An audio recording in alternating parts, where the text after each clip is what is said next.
Mga boss, konting paalala lang sa inyo kapag nagsisit kayo ng mga XR125 na FI, tapos sa mga nag-57 dyan na load. So yung piston nya is hindi siya plug and play, so need nyo siyang tabasan gaya nito. Tinabasan ko yung dito banda, lalo na sa intake side, kasi bubangga yan sa babangga yan sa crankshaft. So ito intake side, ayan, ito bumabangga yan doon sa crankshaft natin. So need natin na bawasan kung ano yung haba ng piston sa stock.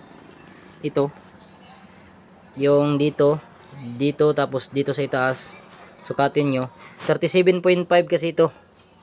So yung skirt pa taas, from the skirt to the top of the piston, 37.5.